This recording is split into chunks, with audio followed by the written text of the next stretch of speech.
Tapi kalau kita yang mematikan diri kita sebelum datangnya ajal, kita putus asa, ini orang yang berputus asa dari rahmat Allah. Mati seorang sepatutnya makin menghidupkan jiwa kita. Tapi mati kesayangan kita, kita turut mati sekali, jadi murung, minta maaf sebut. Ini ramai berlaku. Kenapa kak tak nampak dah kakak tu datang masjid? Oh dia tak, Ustazah sejak anak dia meninggal tu tak tahulah dah jadi macam orang gila dah. Kita faham dia sedih. Muslimat kita manusia biasa. Sedih anugerah Allah, cinta anugerah Allah, sayang anugerah Allah, marah anugerah Allah. Letakkan pada tempatnya. Kalau kita marah jangan sampai berbunuh-bunuhan, putus silaturahim. Sebab kalau orang ambil hak kita, kita berhak marah juga dengan caranya. Bukan orang duk aniaya kita, kita kata buatlah lagi, aku suka je kau buat kat aku macam tu. Itu dah syasyat akal lah kalau macam tu muslimat. Kita kena pertahankan hak kita. Orang nak masuk rumah kita ambil barang kita, penat-penat kita beli barang ni muslimat. Kalau kita nak sedekah cara lain, tapi dia nak merampas hak daripada kita, kita kena pertahankan. Di situ ada marah-marah yang insya-Allah diiringi oleh malaikat. Jangan marah yang saat iblis sedang bersama-sama dengan kita, marah yang akan membinasakan. Sedih pun anugerah Allah. Jadi bohonglah.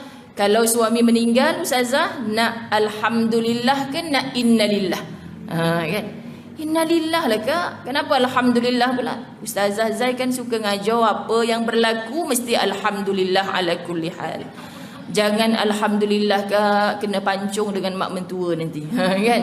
Kita telefon mak, abang dah meninggal dah kan.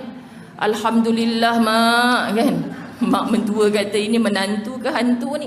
Kan innalillah dulu. Tapi kita sedih, rasa down, tak boleh bangkit muslimat. Kuatkan jiwa dengan alhamdulillah ala kulli hal.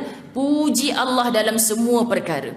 Bukan saat datangnya itu orang nangis, kita kata jangan nangis. Yang Nabi tak bagi nangis tu yang meratap. Abang anak kita tak kahwin lagi, napa abang mati, habislah semua tak ada jodoh nanti. Pula dah muslimat kan. Yang meratap tu yang tak boleh. So takut dengan Allah makin mendekat, bukan makin menjauh.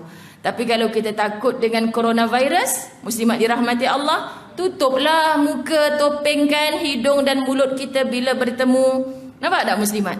Jagalah jarak muslimat. Hand sanitizer, basuh tangan selalu. Ini tanda orang yang benar-benar takut dijangkiti oleh coronavirus. Namun 10,000 dah hampir mangsa yang ada di Malaysia. Adakah semuanya dimatikan oleh Allah? Tidak. Sebab muslimat yang 100 lebih mati itu asbab coronavirus. Dan kita kena yakin ajal Allah bagi pada dia pada saat itu.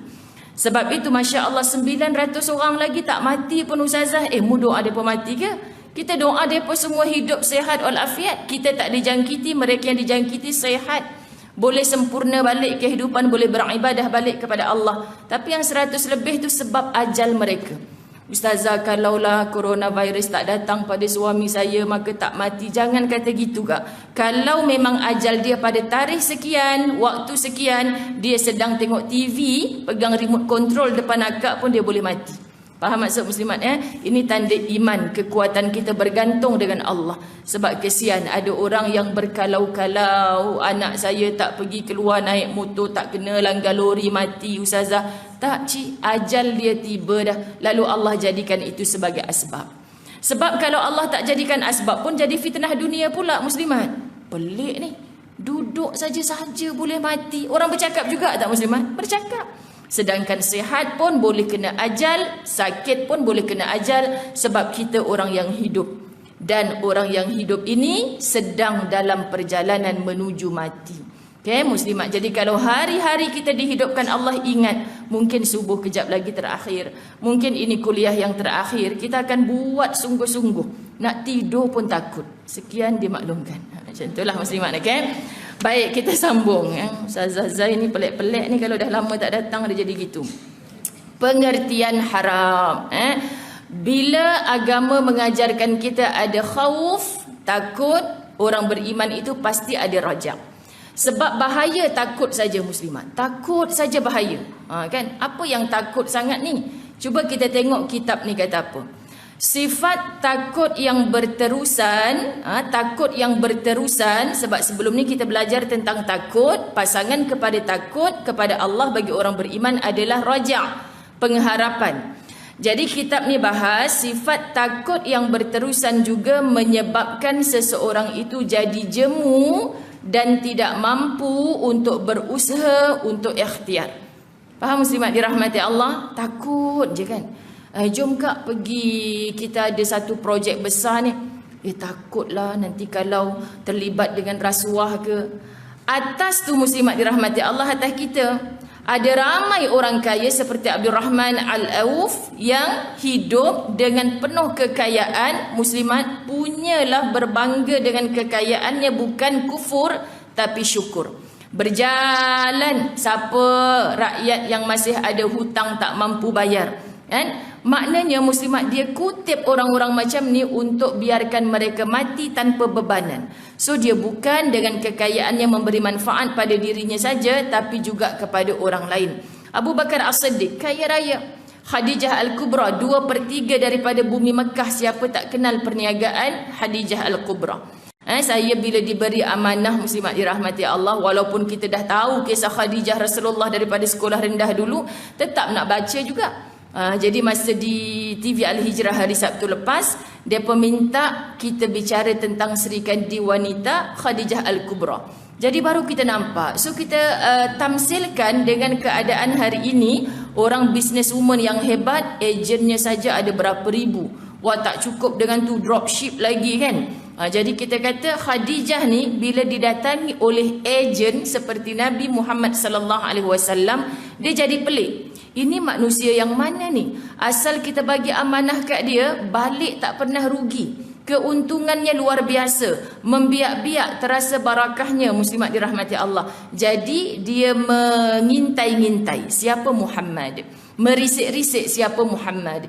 Lah penduduk Mekah kata, mu tak tahu ke? Dialah pemuda yang daripada kecil lagi tak pernah lisannya digunakan untuk menipu. Bukti ada, Abu Bakar As-Siddiq membesar dengan Rasulullah, berkawan dengan Rasulullah, lisannya sekali tak pernah menipu. Kecil umur 4-5 tahun menggembala kambing dah. Kalau dia bawa 20 ekor kambing, dia tak macam orang lain tipu kambing kena makan harimau segala, pulangkan balik. Kalau kambing sakit, cacat, dia pulangkan balik, bercerita yang benar, apa yang berlaku, dia tak takut rugi. Sebab dia hanya takutkan Allah Subhanahu Wa Taala. Dan sampai dia membesar, belum lagi diturunkan wahyu Allah kepada dia menjadi Rasul. Tetapi apa orang-orang Mekah kata, ini Al-Amin. Siapa dia? Yang sangat jujur, tak pernah menipu, sangat amanah. Lalu jatuh cintalah si Khadijah. Maknanya cinta sejati kerana Allah, bukan kerana handsomenya wajah Rasulullah. Wajah Rasulullah keturunan Abdul Muttalib ni muslimat, pipinya kemerah-merahan. Tak payah Muhammad lah. Tabbat yada Abi Lahab wa tab. Abu Lahab, siapa sahaja keturunan dia yang baik ataupun tidak muslimat, wajahnya semua kemerah-merahan. Masya Allah. Jadi pipi merah ni bukan untuk perhati handsomenya, tak. Tapi Khadijah Al-Kubra siapa ni? Terasa kejujurannya, barakah perniagaannya. Lalu bila dah jatuh cinta kepada akhlak, akhlak ini biasanya tidak mati. Maksudnya muslimat dah membentuk sikap. Kita yang susah kan nak ubah sikap orang. Betul tak muslimat? Dah belajar macam-macam, tapi sikap dia yang suka membebel tu, Ustazah umpat orang, sikap dia yang suka lah sibuk. Muslimat tak boleh ubah juga. Suami sendiri pun pelik. Ustazah, suami pelik. Kalau majlis ilmu tu duduk paling depan sekali, tapi bukan orang depan Masjid Ibn Abbas ni lah. Majlis ilmu tu Ustazah, isteri saya duduk paling depan sekali, tapi dia juga yang rampas hak orang, dia juga yang menyakiti orang. Perangai itu tak ubah. Tak payah tunggu luar rumah saya ni Ustazah, datang majlis ilmu, tak datang majlis ilmu, gitulah dulu kini selamanya perangainya. Jadi kita kesian muslimat. Seharusnya ilmu ni boleh membentuk satu attitude, sikap, akhlak yang baru pada kita. Sebab kita selamanya tak boleh mengubah orang. Allah sebut dalam Quran muslimat, kalau nak berubah bukan Allah yang ubah tapi dirimu sendiri. Maka kita mengiyakan tak? Macam mana kita boleh dulunya suka marah, sekarang kita dah tak marah-marah sangat, mudah memaafkan. Apa antara rahsianya ibu? Sudah pasti makin lama kita hidup, kita makin merasa dekat dengan mati. Betul tak muslimat dirahmati Allah? Kalau kita tak rasa mati ni dekat muslimat, kita jadikan mati ni sebagai nasihat. Pak kata Imam Ghazali, Kita akan kata apa muslimat? Kita akan kata lambat lagi lah. Kita sing-sing lengan dulu, kita balas dendam dulu. Tapi orang yang ada ilmu, dia tahu mati ni tak kira tempat, tak kira saat. Kalau Allah Subhanahu Wa Taala kata sekarang. Jadi orang yang mengingat mati bukan macam cara orang putih faham. Orang putih marah kalau kita suka ingat mati. Ini pendidikan barat. Kerana katanya ini manusia yang pasif, yang tidak produktif. Tapi Islam membuktikan orang yang selalu ingat mati sebab dia ingin mencapai matlamat akhirat. Orang yang nampak akhirat, muslimat, dia akan bersungguh-sungguh untuk dunia dia. Sebab dia tahu untuk masuk ke dalam syurga, dia perlukan ladang. Bercucuk tanam. Kat mana tempat bercucuk tanam tu? Bukan di akhirat. Tempat bercucuk tanam tu adalah di dunia. Subhanallah. Jadi ini ilmu yang mengajar kita. Biarlah orang buat kejahatan. Contohnya dah ada. Nabi bukan orang tak jahat dengan dia. Nabi dianiaya dahsyat. Lebih teruk daripada kita. Tapi mengapa memilih untuk memaafkan? Walaupun Nabi juga mengajar. Kalau ada orang membunuh anakmu, mu boleh report kepada penguasa, kepada pemerintah masa tu. Boleh claim, minta bunuh juga anak orang tu. Boleh? Kalau anakmu bergaduh dengan anak orang tu, patah sebatang gigi, kamu boleh claim dengan pemerintah, nak balas macam tu juga. Anakmu patah satu gigi, mu suruh anakmu tumbuk orang tu, tapi pastikan gigi yang patah tu bukan geraham, gigi depan juga. Agak-agak kita rasa fikir balik, aku kalau tumbuk dengan marah ni, mau semua gigi dia berterabur nanti. Cara balasnya mesti bagi macam mana orang tu balas. Jadi orang yang punya akal, payah rupanya nak balas macam tu. Memang boleh balas. Kan kata Nabi, lebih baik memaafkan indah. Subhanallah muslimat. Memang sakit, tapi contohnya ada, Masya Allah.